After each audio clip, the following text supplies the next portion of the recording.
thank you for coming. I'm Professor David Ryden from the Political Science Department, and it's my pleasure to introduce our lecturer this afternoon, Dr. Paul Midford.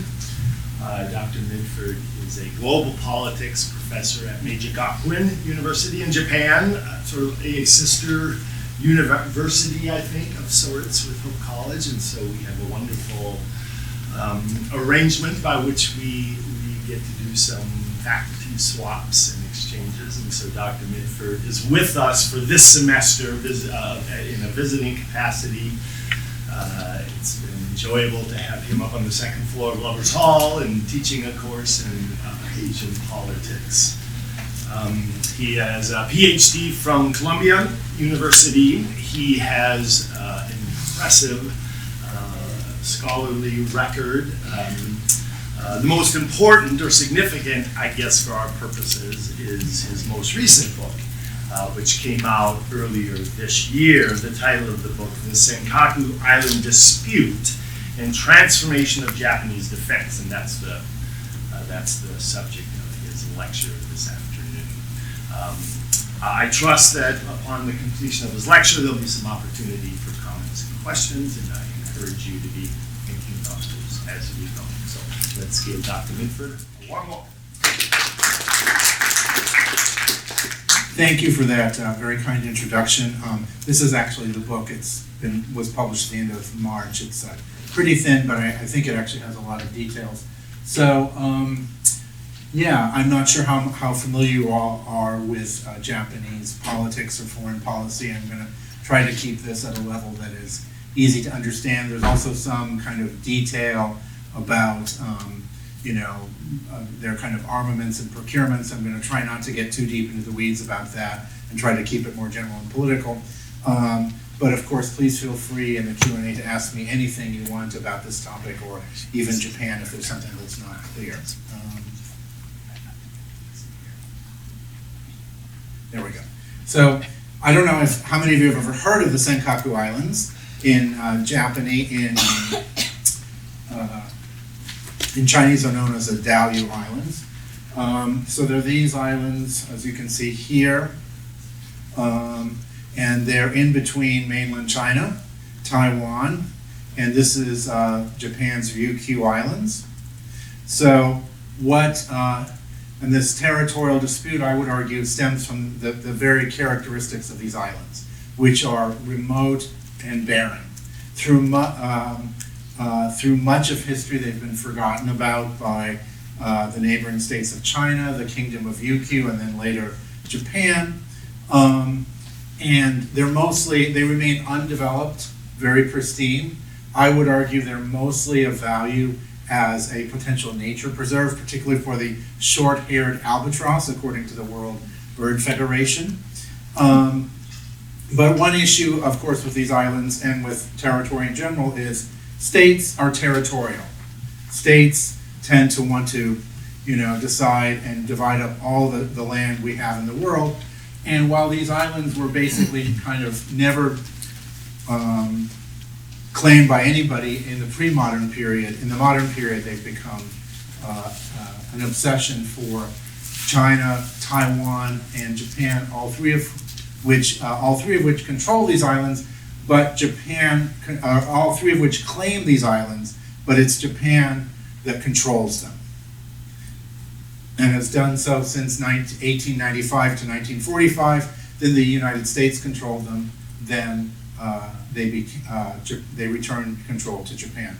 So since the normalization of relations between Japan and China in 1972, and then when they signed a peace treaty in 1978, from the time of the peace treaty, there was a conflict management system, or what we would call in international politics a regime, by which the two sides quietly, tacitly managed this dispute. So China implicitly recognized Japan's control, but also there were some conditions like no landing, no development, no exploitation of these islands.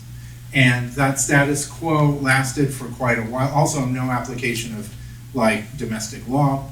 But that began to break down in the early 2000s, or actually even in the late 1990s.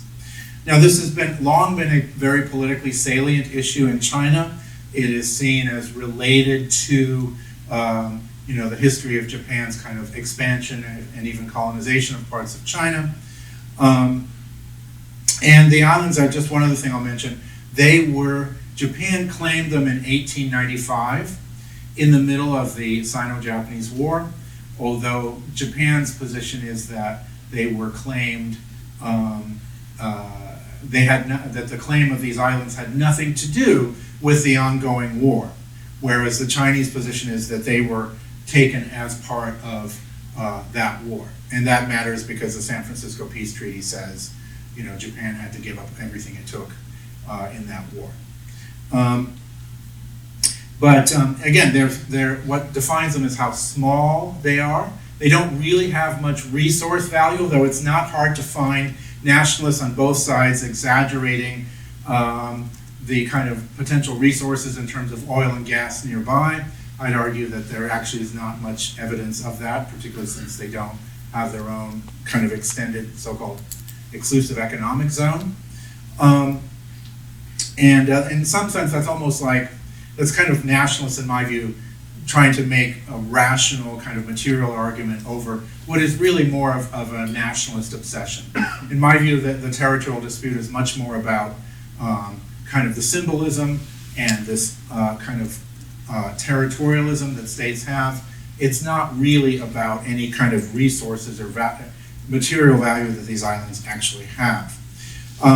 Michael O'Hanlon, in fact, a well-known defense analyst in Washington, wrote a book entitled Senkaku Paradox, which is in which he defines this territorial dispute as kind of the paradigmatic example of a territorial dispute over something that has little or no intrinsic value, but states nonetheless obsess about it.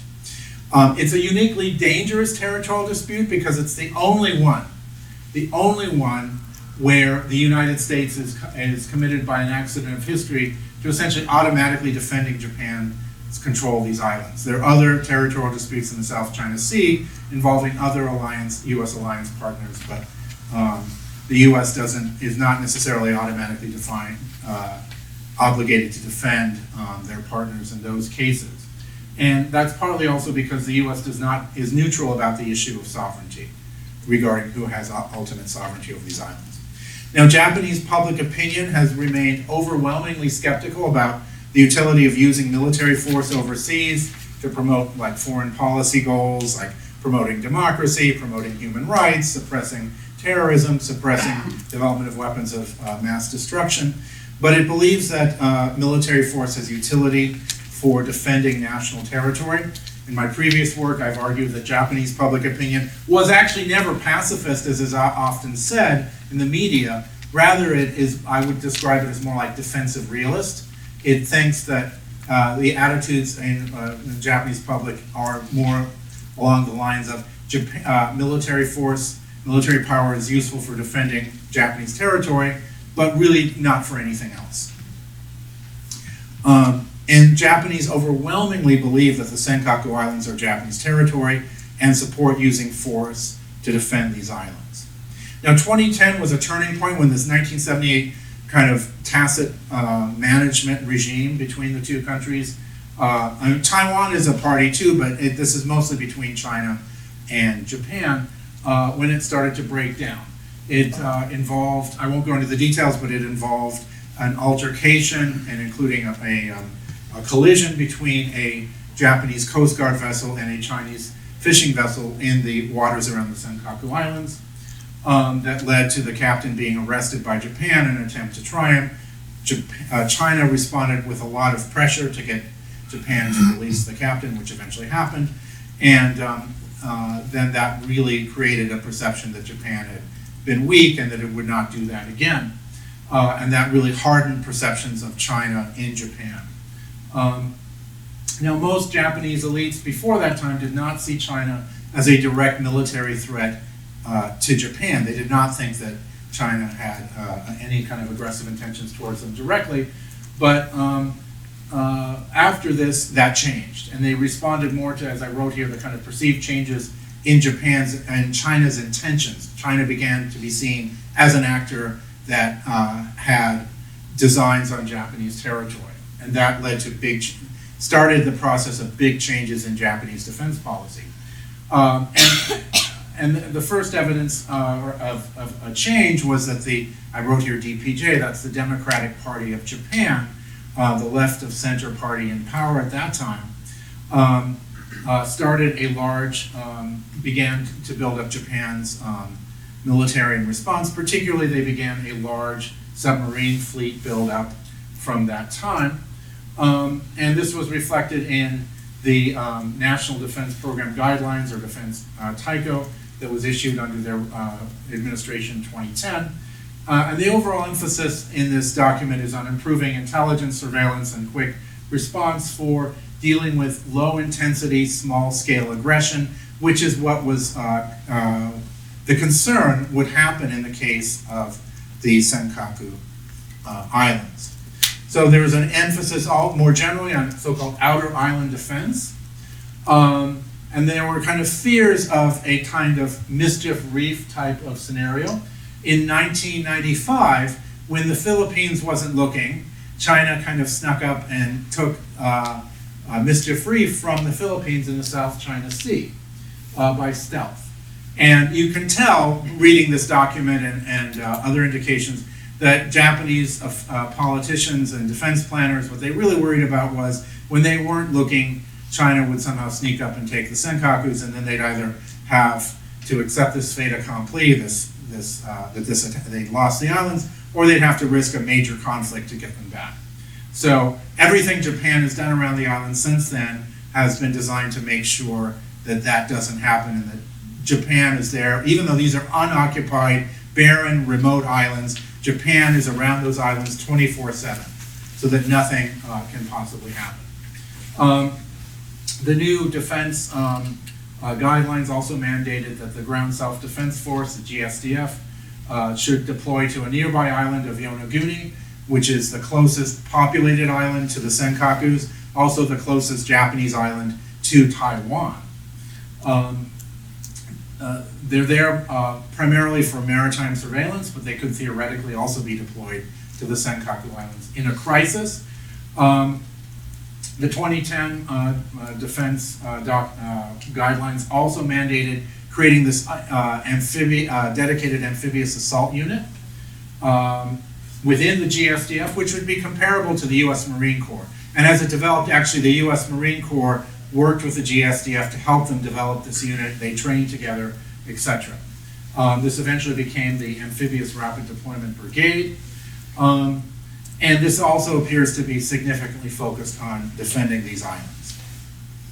Now, as I mentioned a few slides ago, there's strong support for territorial defense of the Senkaku Islands. So, if you start up here, continue with current measures like Coast Guard patrols around the islands, 9% supported that. This is from 2010, after the first crisis. Strengthen Coast Guard surveillance, another 31%. Strengthened by adding, the Japanese Navy, the Maritime Self-Defense Forces, 24%. Station the Japanese military on the islands, which would go against the entire original tacit agreement between China and Japan, 18%. So if you look at this, over 40% of the Japanese public wanted the SDF, a military response to what happened in 2010. And if you add up this 40%, about 80% of Japanese wanted a physical kind of coercive response, either using the Coast Guard, which is essentially the maritime police, or the self-defense forces. So this is very clear evidence that the Japanese public did favor, use of the SDF, use of military power, coercive power, to defend Japan's national territory. There's no real indication of pacifism here at all.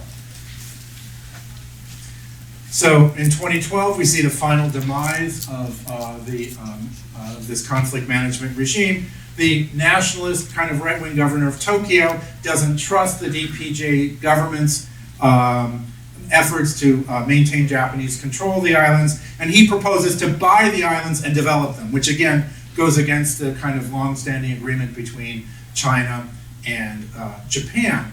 And to head that off, the DPJ government instead buys the island, the remaining private land on the islands from the private Japanese landholder.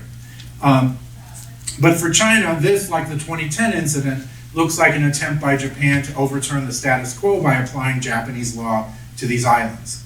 That had been their objection to trying to put this ship captain on trial in 2010, and in 2012 they object to this transfer or this transaction because, again, it appears to apply Japanese law to the islands. And they warned Japan the Noda government not to do this, but they went ahead anyway. And then Japan responded by taking the nearly unprecedented step of sending maritime police ships, basically China's Coast Guard, beyond the contiguous waters surrounding the islands and straight into the territorial waters of these islands, clearly violating, as Japan sees it, their territorial integrity by invading their waters and basically patrolling in the territorial waters. They started doing this for the first time significantly in September 2012, and they have done it essentially every month since 2012, with almost no exceptions. So this is the new status quo of confrontation I talk about in my book. And this shows it right here. This is a Japanese government graph or data about incursions into the Senkaku Island territorial waters by Chinese Coast Guard vessels, Chinese government vessels. They don't send, China's never sent naval vessels. They've only used their Coast Guard, essentially, their maritime police forces. So that's what the red lines represent. The blue line represents entering the contiguous waters. So, you know, the Senkaku is like any other land on the ocean, has 12 nautical miles of territorial sea and surrounding it, and beyond that you have another 12 miles that are so-called contiguous waters. But the contiguous waters are considered international waters as far as navigation goes, so there's nothing illegal, there's no violation of Japanese sovereignty when Chinese Coast Guard vessels are in the contiguous waters as marked by the blue graph. But it is a violation of Japanese territorial sovereignty when they enter their waters, which are these red bars. And you can see here it starts from 2008 and 9. This graph only runs up to summer of 2023, but it continues basically the same after that. So with very few exceptions, you have no government vessels entering the territorial waters of the Senkakus, Chinese government vessels, until September 2012. And then it just balloons. It goes up and down, but it's clearly a very different pattern. There are only 2 months where you have exactly 0 Chinese Coast Guard vessels entering Japan's territorial waters around the Senkaku. So this is this new status quo of continuous confrontation. And what China is trying to do with this, sometimes it's trying to signal, but what it's trying to do is disrupt Japan's claim of control over the islands. Under international law, if you, in a territorial dispute, if you actually control the territory, that gives you a big advantage in terms of who has the right to claim it as their territory. And if you're the other side, you may try to disrupt that control to say, no, they don't actually have effective control. We do, or at least it's contested. This is what's sometimes called the sovereignty game that, frankly, international law unintentionally encourages states to engage in, and we can see that here. So one consequence of this new status quo of continuous confrontation, and I should add this is, when the Chinese Coast Guard vessels enter the Senkaku waters, they're always met by Japanese Coast Guard vessels. Japan maintains 24/7, 365-day presence around these remote islands with numerous Coast Guard vessels. We'll talk more about that in a moment. So the Chinese vessels enter, the Japanese vessels basically intercept them and say, you're violating Japan's territorial waters, leave immediately. The Chinese react by saying, no, you're violating Chinese territorial waters, leave immediately. You have this kind of, it's almost, use the word kabuki, it's a little bit of a dance, a little bit of a ritual, and then the Chinese leave and they come back again later. Recently, they've also started sometimes chasing Japanese fishing boats that are in those territorial waters. But one reaction to this has been that Japanese threat perceptions of China, which had been significantly lower than those of North Korea, overtake them around 2010, and even to some extent exceed them. And this is one particular poll that isn't asked after 2016, but similar polls show that essentially the same thing has continued until now. So before 2010, North Korea was seen as more threatening. After 2010, China overtakes Korea in that regard. So this also leads to broader changes in Japan, I would argue. One is it has a big impact on domestic politics. It leads to the emergence of the second quite hawkish administration of Prime Minister Abe Shinzo, who you might have heard of. You might, if you're following the news, and I hope you all are, you probably also know that Japan just inaugurated its first female prime minister last week. She is also very hawkish. She is a protege of Prime Minister Abe, and we can see that as like kind of a continuation of this impact. He came into power in 2012, 3 months after this new status quo started of ongoing confrontation. Now, Japan, I would argue, has also, as a consequence, increasingly returned to its Cold War equilibrium, focus on defense of Japanese territory.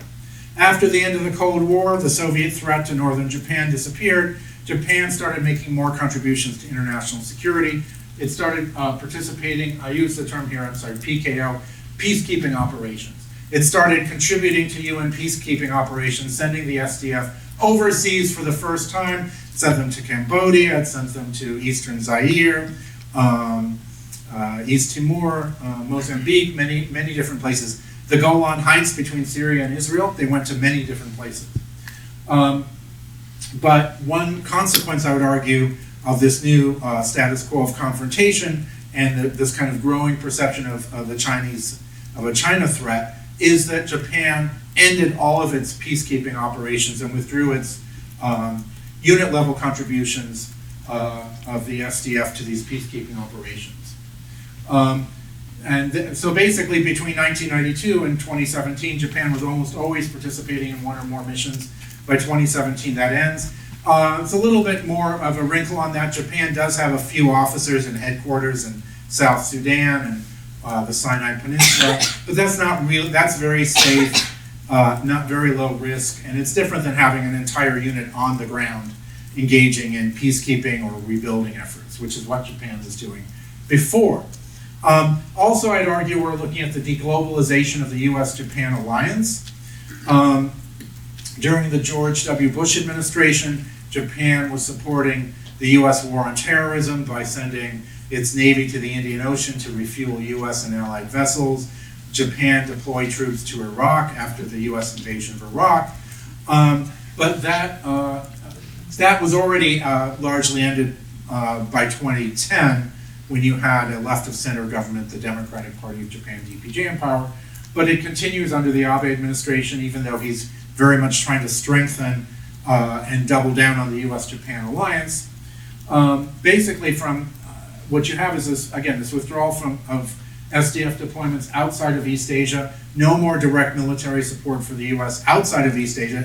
Within East Asia, it's a different story.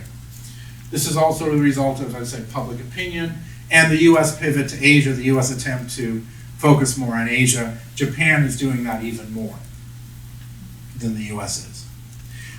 You have another, I won't spend too much time on this, but you have another National Defense Program guideline, basic defense policy document in 2013, produced by Prime Minister Abe's administration. It's a bit more hawkish than the previous one, but it does essentially the same thing. It focuses a lot on the new status quo on the Senkakus, the threat. It identifies China clearly as a non-status quo revisionist power that's trying to change the territorial status quo coercively, possibly with the use of force. And it also complained about the fact that China had, in 2013, announced a new air identification zone, ADIZ, that was over the Senkaku Islands.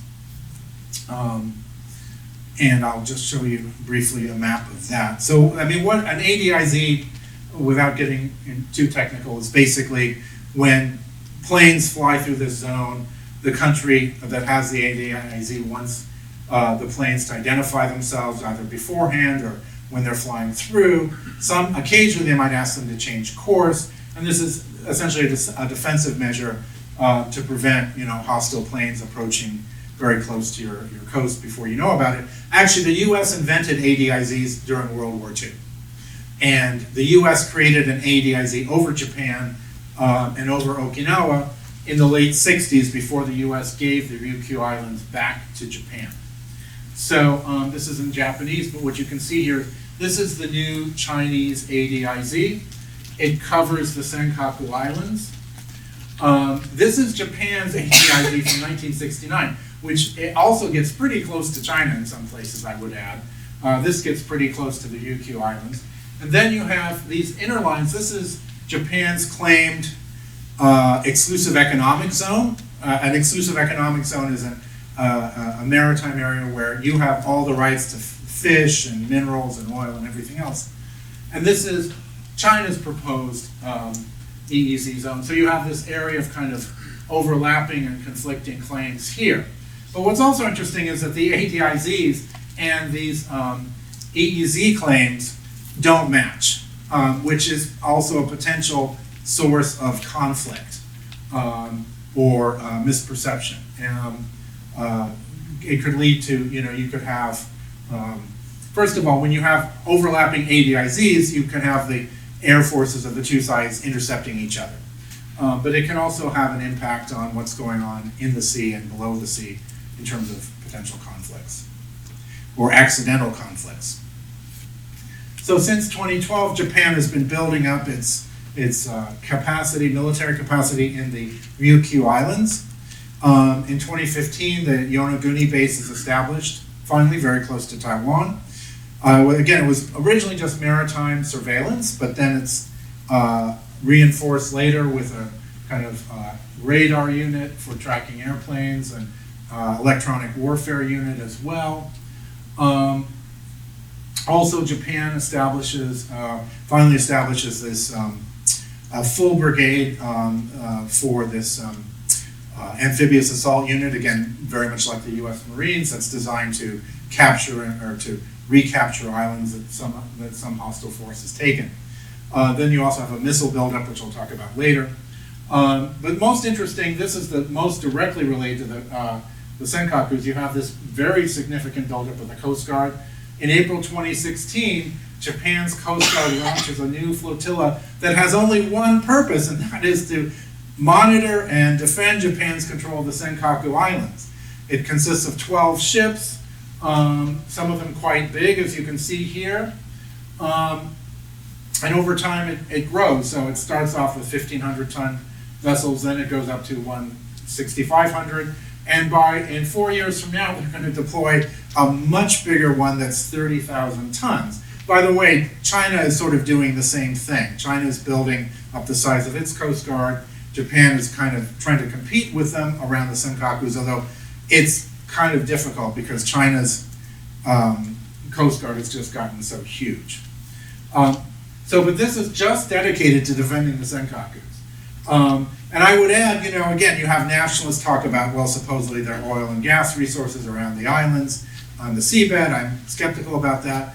But even if that were true, the amount of money that Japan is investing in keeping control of these islands, the amount of money that China is investing in challenging their control of these islands, I'm sure over time far outweighs any economic material gain you could possibly make from actually having full control and sovereignty over the islands and their waters.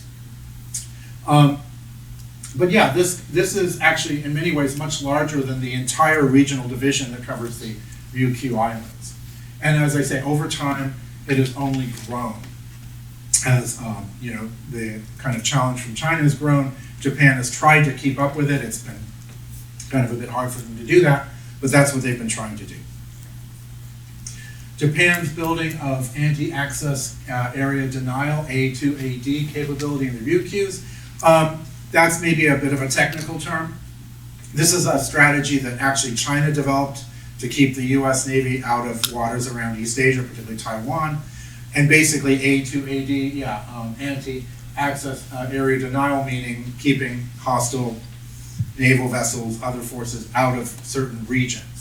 And Japan has actually copied that strategy and developed its own kind of smaller version around the Senkakus and the Ryukyu. So it deployed this thing called the T-12 surface to ship missile. Again, I don't want to go into too much detail on anti-aircraft missiles. They've deployed them to various islands in the Ryukyu chain, including one of the islands closest to the Senkakus, Ishigaki, in 2023.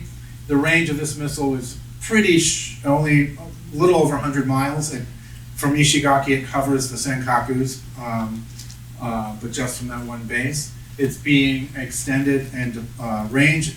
The extended range ones that are more like 600 miles in range may begin to be deployed by next year. The Japanese media has started talking about this T-12 that they're further developing as like Japan's version of a Tomahawk missile. Japan is also developing this new kind of hypervelocity gliding projectile that supposedly goes into the atmosphere and then comes down at a very fast pace, such that it's very hard to intercept with missile defense. That's another thing that they're developing.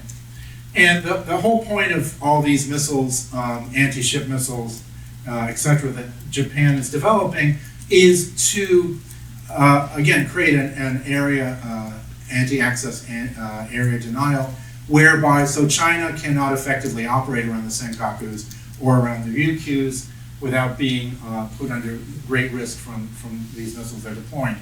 So it's designed to prevent China from seizing the Senkaku Islands without having to deploy the SDF there, because if they deploy the SDF there, then they're vulnerable to the same thing from China. So this also represents a shift from kind of forward defense to kind of so-called defense by denial or deterrence by denial, namely deterring attacks by making them look unlikely to succeed.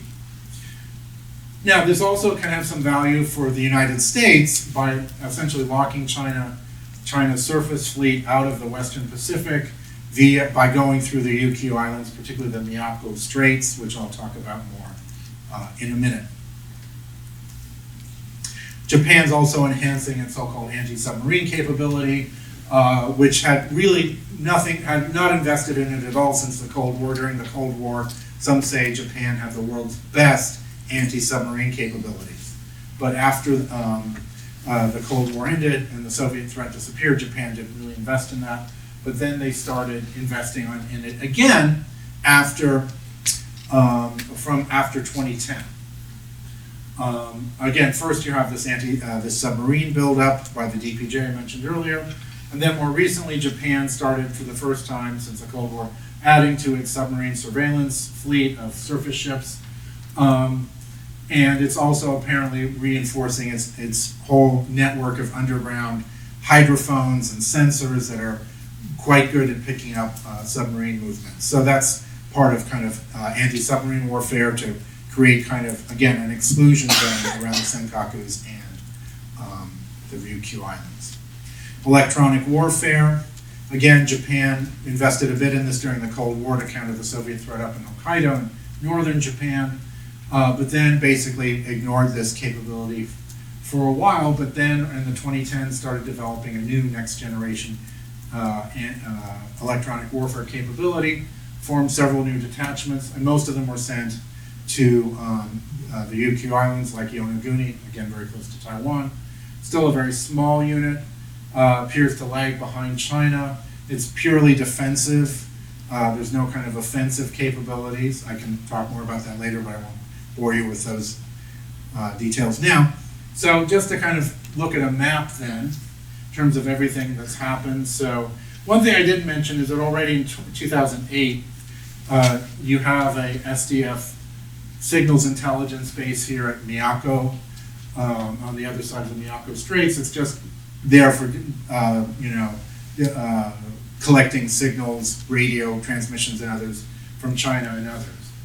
But then the real deployment started in 2015 when the Ground Self-Defense Forces, they put this maritime monitoring base in Yonaguni. And then in 2019 to 2024, really in response to the new status quo around the Senkaku Islands, you start having anti-ship and anti-aircraft bases put in Amami Oshima up here, Miyako here, Ishigaki here, and most recently on Okinawa Island itself. And again, this just kind of gives the ranges of what Japan currently has. So the green lines are really matter. Those are kind of the anti-ship missiles. So these cover, the ones from Ishigaki cover the entire Senkaku Islands, but interestingly, they do not cover Taiwan. And it doesn't fully cover the Miyako Strait, although since 2024 you've had these T-12s deployed here, so now the Miyako Strait is entirely covered as well. So, and this has had a broader influence on Japan's debate about its defense strategy. So, in the post-war Japan has had a defensive defense strategy, Senshu Boi in Japanese. Japan has consistently avoided deploying offensive weapons. We can still see that with its electronic warfare deployments. This has been seen as offensive, or the ability to attack other countries was seen as unconstitutional. But over time, this kind of restriction has been relaxed. It's been gradually eroding. So for example, today Japan has actually quite small, but still small aircraft carriers, 1 to 2 that can carry several planes. It has an in-air refueling capability so that extends potentially the range of its air force over other countries like China. So these things have been developed. Japan always had an offensive capability in terms of submarines. That's kind of the exception. But in these other areas, we've seen some real change. Now, beginning around 2018, 2022, I should mention the Liberal Democratic Party, the long-serving conservative party that is in power currently, although it's a minority government under Prime Minister Takaichi. The policy committees within that party started calling for Japan to acquire missiles that could target enemy bases in foreign countries. This is a departure from Japan's defensive defense doctrine. Coalition partner Komeito, which is often called a pacifist party, but is certainly skeptical of acquiring offensive military capabilities, and others were very reluctant and critical and didn't go along with this. But the acquisition and development of these increasingly long-range anti-ship missiles for the defense of the Senkakus turned out not to be controversial. Why? Because it's for the defense of Japan. It is not explicitly about attacking other countries. So that actually, in some ways, literally flew under the radar and was more acceptable because it was tied to defense of specific Japanese territory. So even after this debate, before this debate was settled, Japan had already acquired some residual capabilities to attack bases in China and North Korea based on this defense of the Senkakus, I would argue. But then in 2022, I would argue we see the kind of culmination of this big change in Japanese defense driven by this, what is really the first direct challenge to Japan's territorial integrity since the end of World War II, namely in the Senkakus. We have 3 new security documents issued in late 2022. We have the National Security Strategy is issued, which had first been issued for the first time in 2013. We have what's now called the National Defense Strategy, named after the US document of the same name, which had previously been the National Defense Program or Policy Guidelines. And then this Defense Build-Up Plan, DBP. And these went beyond emphasis on long-range standoff missiles that we'd seen in the 2018 NDS. And instead, they did, for the first time, commit to acquiring a so-called counter-strike capability of about, that would consist of 400 Tomahawk missiles that they would buy from the United States that could attack targets well inside of China and North Korea. But the emphasis in these documents is on deterring attacks on Japan, not deterring attacks on others like Taiwan.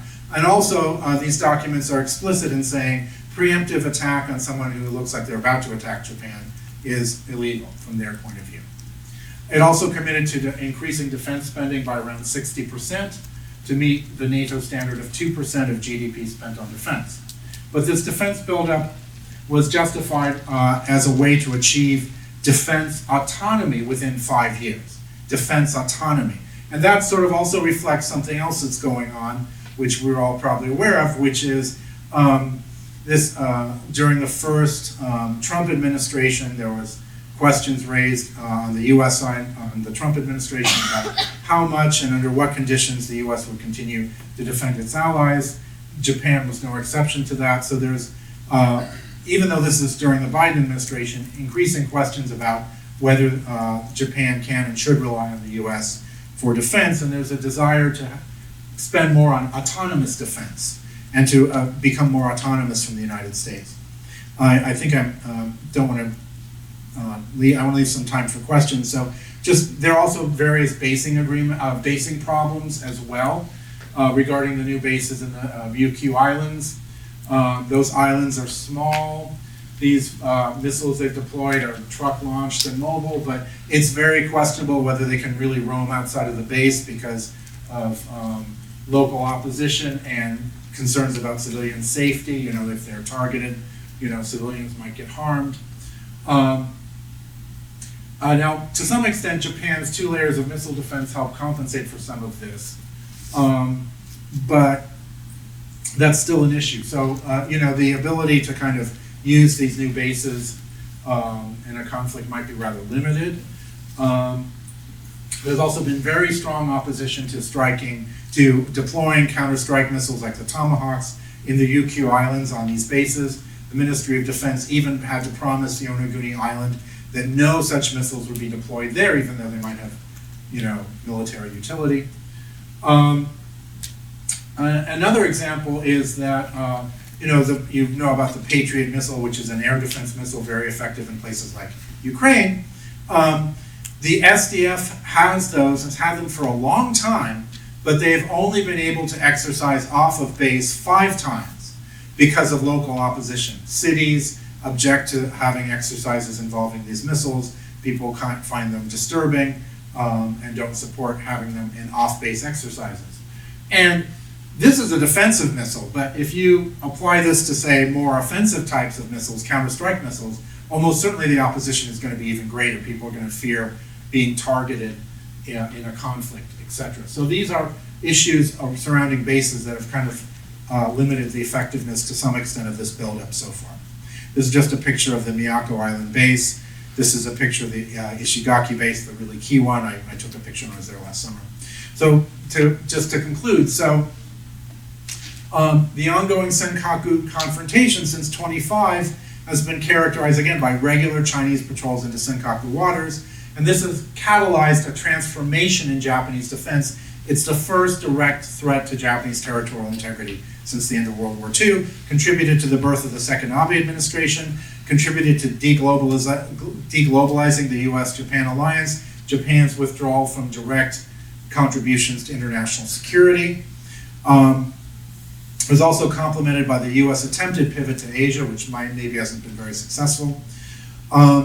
And this also prompted Japan's emerging A2AD strategy over the Ryukyus and over the Senkaku Islands. And thereby it also eroded this taboo that had long existed on acquiring long-range offensive weapons or counter-strike capabilities.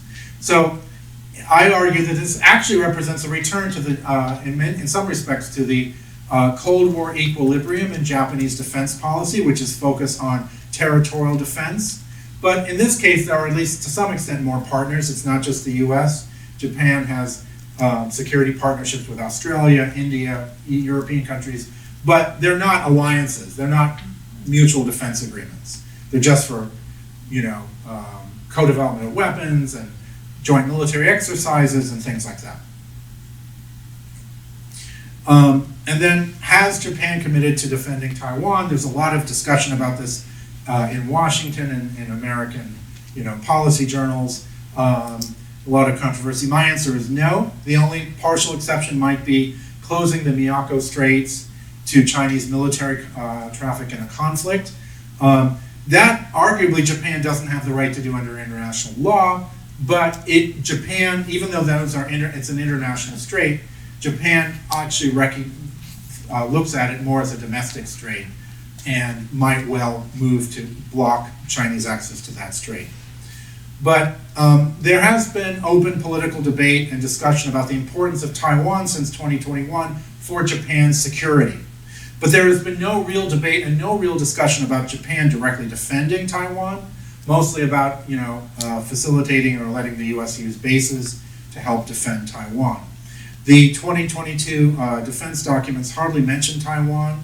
As I said, they renounce preemption, counterstrike capabilities only to deter attacks on Japan itself. Now, if Japan were to attack US bases in Japan, if China were to attack US bases in Japan, which would seem actually kind of likely that that could happen, Japan would almost certainly retaliate, but they would probably only retaliate, that would probably be limited to reestablishing deterrence vis-a-vis China and at bases, and would be aimed at bases from which the attacks occurred. Again, partly because Japan, 400 Tomahawk missiles, honestly, it's a very small capability. I mean, in one day, the US fired 95 at the Houthis, for example. So the envisaged capabilities that Japan is developing are optimized for defending the Senkakus, the Ryukyus, Japanese territory, building what one GSDF officer said was the Southwest Wall. But the Southwest Wall does not include Taiwan. Now, the Ukraine War, some have argued the Ukraine War has had a big impact on Japan's defense debate and policies. It has had a real impact, but more in the direction of, again, causing Japan to double down on territorial defense. It also has started to see Russia as a potential threat, which it did not actually before 2022. And Japan sees itself as more as a potential victim of a Ukraine-like attack, not as a savior of others like Taiwan, I would argue. Just finally, just a few, maybe this is hard to see, this is actually a New York Times graphic, but it shows drones from China during exercises around Taiwan, flying through the Miyako Straits here to places off the east coast of Taiwan and then flying back. So this is something that in a conflict, Japan might try to block. And more recently, we've started to get some indications since I published the book about where these kind of counter-strike missiles are going to be deployed. None of them are going to be deployed in the Ryukyus. The closest is going to be down here in Kyushu, which covers the Senkakus, but doesn't really cover Taiwan. And the others are, of course, much further away. So I hope I haven't bored you with too many technical details, but thank you so much for listening. And as a kind of reward, if you're interested, here is a discount code for the book. But thank you very much.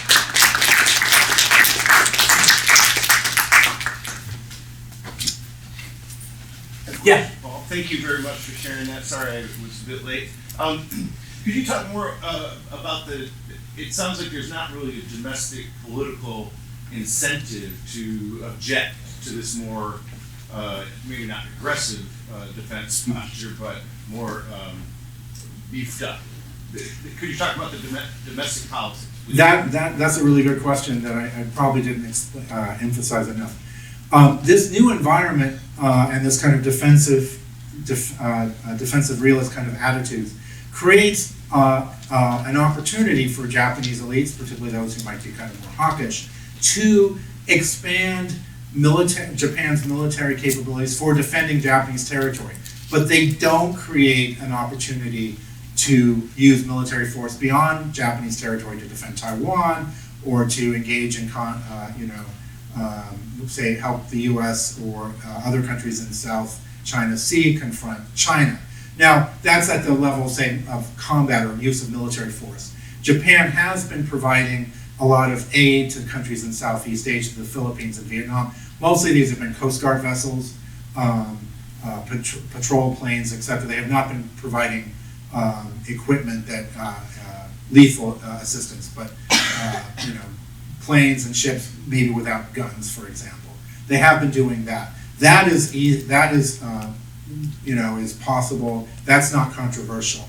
But again, the idea of Japan making a defense commitment to Taiwan or some other country, that has not been kind of enabled by this change in terms of domestic politics. There's been little debate about that, and there's no indication there's much support for that idea. So it has enabled a buildup, but it's really oriented towards Japanese territorial defense. Actually, one of the documents, I think it's the NDS, has this line where it says, the best way Japan can contribute to regional security is by defending its own territory. By itself, yeah, or autonomously. Yeah. So, any other questions? Don't be shy. If anything that isn't clear or any more basic questions you have about Japan's defense or politics, feel free. Yeah.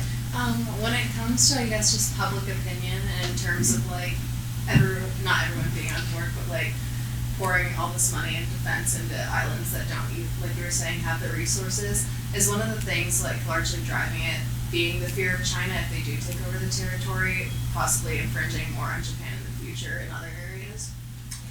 Yeah, that's a great question. I think public opinion also tends to be kind of territorial, so I think the fact that these are identified as Japanese islands, they have Japanese names, people identify them, just like many in China feel China is not whole without Taiwan in particular, many in Japan feel Japan somehow wouldn't be whole if it lost control of the Senkaku Islands. So that's part of what's driving it. As for, do the islands have any kind of military value? There's some debate. I remember actually someone from the Congressional Research Service in Congress in the 90s once said, presumably he or maybe she, who controls the Senkakus controls the East China Sea. And I think it's exactly the opposite. If you control the East China Sea, you control the Senkakus, no question about it. But in my view, they have absolutely no military value. I mean, anything you build there can be, frankly, destroyed kind of easily. Probably carriers and submarines and things that can move around and maybe avoid being targeted would be more useful. So yeah, in my view, they don't have much utility for that. But also the other question I think you raised is maybe how does Japan pay for this? It's increasing its defense spending by 60%. No agreement has been reached on how to pay for it. The polls have been kind of, there's been some ambivalence about whether the Japanese public is on board with this full increase in defense spending, but there's a lot of negativity about how to pay for it. So in polls, most people don't want to spend, take out more government debt to pay for it, and they don't want to raise taxes. So there's no consensus, even, now 3 years after this defense buildup, defense increase was agreed to, there's no consensus on how to pay for it, and so far it's really not being paid for. It's just being added into the budget deficit, or to the national debt, which is actually much higher in Japan than the U.S.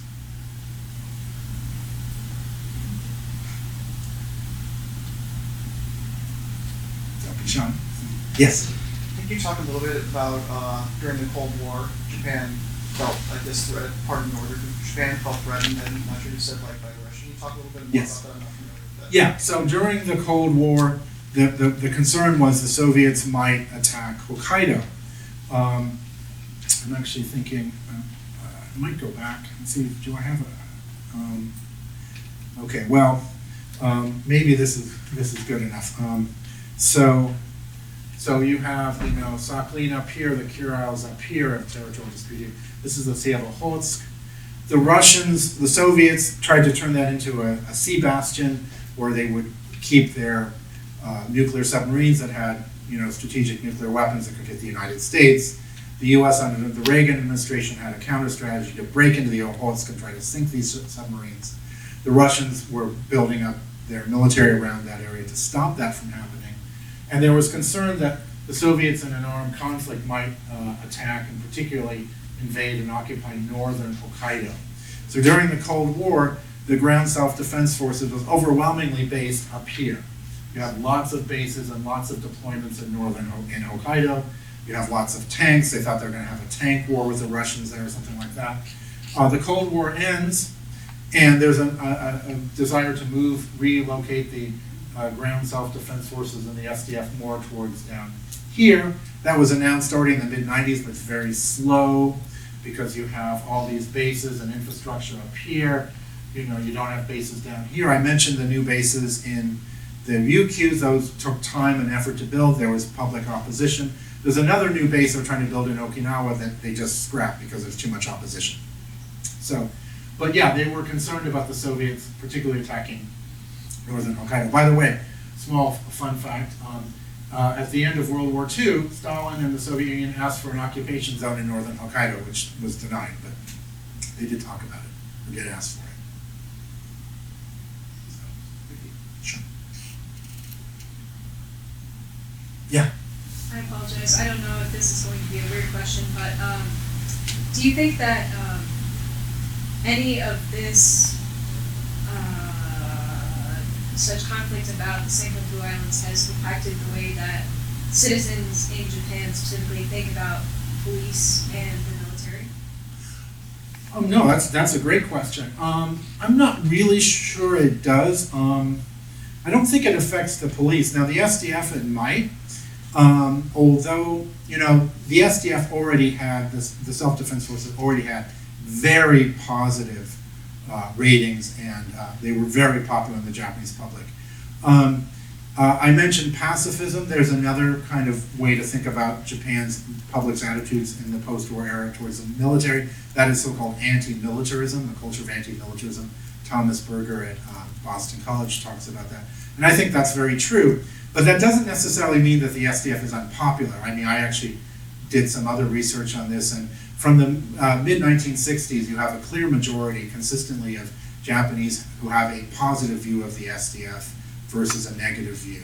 And that just grows over time. And you might remember Japan 14 years ago now had this triple disaster, the huge earthquake in northeastern Japan, you know, up here, followed by a tsunami, followed by the nuclear accident in Fukushima Daiichi nuclear plant. The SDF was mobilized for that. You had 100,000 members mobilized, over 100,000 for disaster relief. And this popularity, or those who had a favorable view of the SDF, tops 90% after that. In many ways, it's the most one of the most trusted institutions now in Japan. Although that actually has a long history. You had large-scale disaster relief starting already in 1959 with a huge typhoon and various other things. But so I don't think the Senkakus per se, this issue has necessarily had a big impact. It might have had a bigger impact on the Coast Guard, because the Coast Guard is the front line. And this is one thing about these maritime conflicts between Japan and China, but also between China and the Southeast Asian countries. One thing they all do to try to limit conflict is they don't send their navies in to confront each other. They use their coast guards to confront each other with the navies in the background. That's kind of a way to limit the possibility of conflict escalation. So I think it might have had an impact in terms of making the Coast Guard more prominent and maybe improving recruitment of the Coast Guard.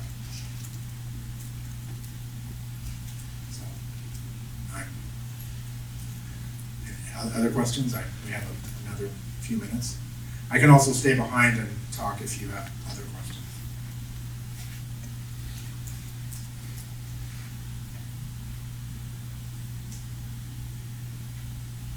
Okay, well, thank you very much for your time.